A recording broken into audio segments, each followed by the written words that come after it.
And as we leave you, this very special note. Veteran journalist Lissa Joseph was paid a fitting farewell today. A funeral service was held at Our Lady of the Rosary of Fatima Church, La Clery.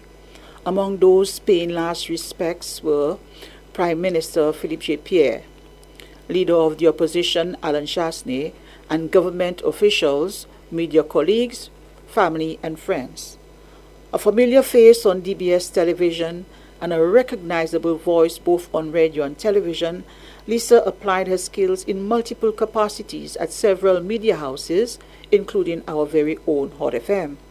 She will be greatly missed. May she rest in peace. Many tributes were shared with the congregation. Lissa departed this earthly realm on January 6, leaving behind a legacy that touches us all. She was more than a trailblazing journalist. She was a devoted daughter and sister, a fearless truth seeker and a beloved friend whose warmth and wisdom shaped everyone fortunate enough to know her. Born October 25, 1975, Lissa's journey into journalism began in the late 1990s, fueled by an innate passion for storytelling and community service. Fresh out of the current secondary school, she would begin her illustrious career in media, hosting a youth-oriented program on the nation station Radio St. Lucia. There she honed her skills as a reporter and radio personality, becoming a valued voice in local discourse.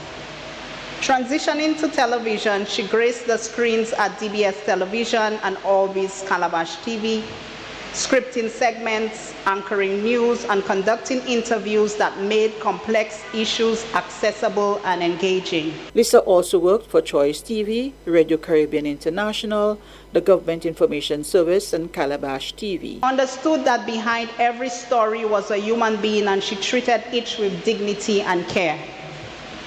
Lissa lived and breathed the pulse of current affairs until her very last breath. Even in her final moments, her mind remained anchored in the world's unfolding stories, ever curious, ever vigilant. She was a master of her craft, meticulously researched, rigorously prepared, and unflinchingly composed. In the crucible of live interviews and probing talk shows, she navigated every twist and turn with grace. Father Aaron Albert Smith made a passionate appeal to journalists, in particular, to not give up on their integrity, nor drift away from speaking out regardless of negative consequences. Lissa stood in spaces where truth was not always welcome. She worked in an environment where pressure, compromise, and silence can be very tempting. Yet she chose integrity over convenience, honesty over popularity, courage over comfort. Like Jesus in Nazareth, she spoke with her own society, among her own people, and she understood that truth spoken too clearly can make people uneasy. Cecilia Emmanuel reporting for Hot 7 TV News.